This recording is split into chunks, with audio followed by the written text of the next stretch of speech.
Yeah, the Grenfell disaster in Kensington, it claimed 72 lives. Today there'll be a number of tributes to those who lost their lives. But campaigners believe that they're still being denied justice. Tiago Alves is a survivor of the fire and a member of Grenfell United, and he joins us now. Tiago, 4 years ago, I suspect it feels like yesterday to you. Just tell us what happened on that day for you. Sure. So I got back from dinner with my parents and some family from South Africa. And as we were coming back, and we came to have a coffee at my parents' house. And afterwards in the evening, my parents went to go drop them off at home. My sister went to bed. She had an exam the next morning. And basically, when my dad arrived back home, he realized there was smoke on the fourth floor, and woke me and my sister up, got me and my sister downstairs, and my dad went to go knock on the doors on the rest of on our floor, and then eventually we saw the fire develop from a simple flat fire to the towering inferno that it became.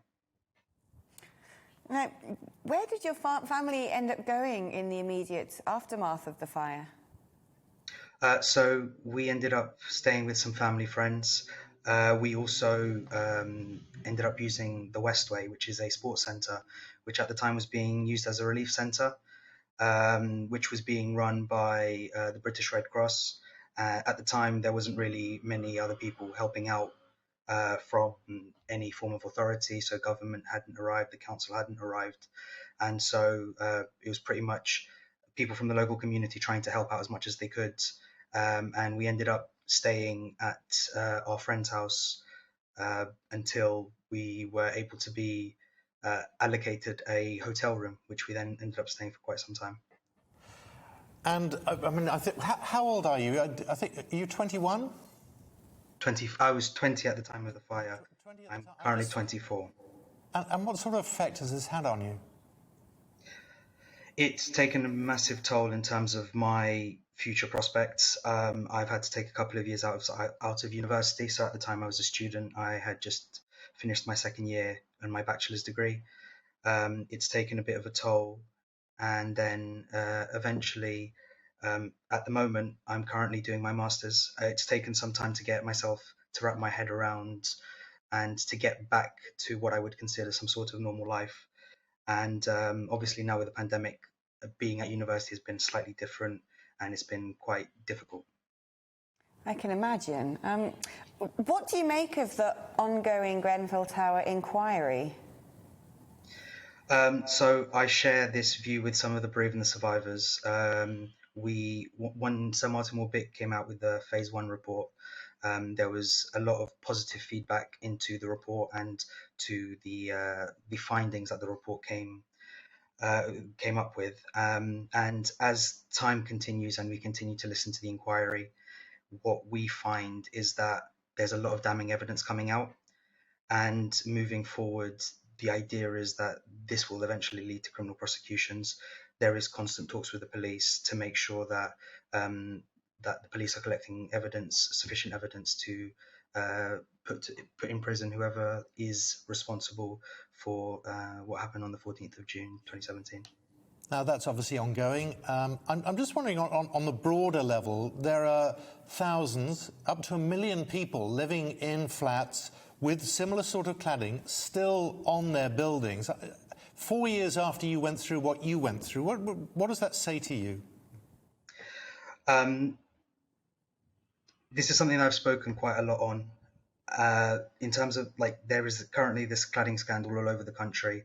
This isn't something that's just happening in London. This is happening all over the country, where there is this flammable material on the outside of buildings. And as bereaved and survivors, one of the things that we've always tried to campaign for is the removal of this flammable material. At the end of the day, it's important for people to feel safe at home.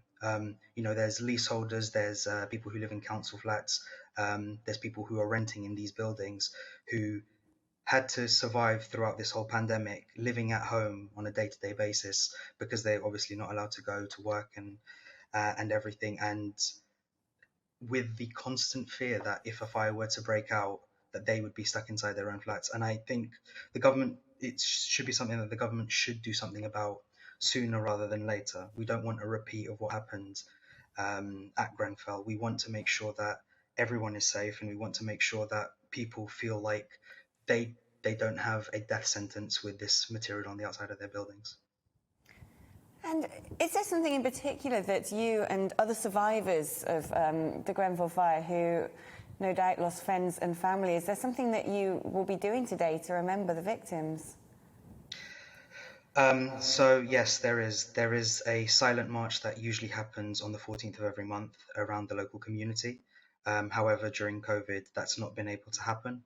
However, with COVID guidelines, we are able to do a social distance silent march tonight, and some of the members of the community will be coming together, going on this silent march to commemorate, remember those who passed away, and also continue our fight for what bereaved survivors view as justice. I remember talking to you not long after the fire. One of the more remarkable aspects of this was your younger sister, who I think, didn't she take her GCSE exams the day after? She did. So she ended up doing her chemistry exam the next morning. And it's something that not only am I extremely proud of, but also my family and the local community. And I think it's a testament to people, obviously, to people from the local community. And again, I have an extreme amount of respect for my sister for having done that. And again, in her perspective, she was trying to maintain a level of normality in what was the most abnormal day in our lives. Yeah, I mean, I'm utterly staggered. I mean, you appear to be doing very well, and thank you for coming on the show. How has the last year and a half been like for you? I mean, it must feel to you like, you know, lurching from one crisis to another. It's been a difficult pandemic, but at the same time, I've been able to keep in touch with family and friends, mainly online. And again, I've been doing my master's over the last year, again, also online, but I've tried to maintain positive spirits.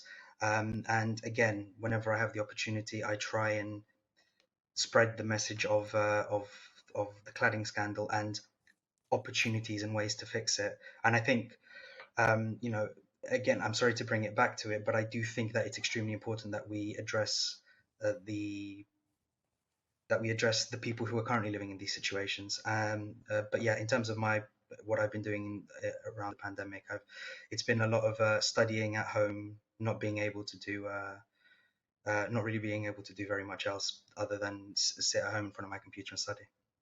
Well, we're not going to let this go. It's a story where when we've been planning this programme, I want it mentioned regularly. It is a huge scandal, and one we won't let go on behalf of all those who are not survivors, and of course all of you who've been living with the consequences. It's really good to talk to you, Tiago. Thanks for joining us this afternoon here on GB News.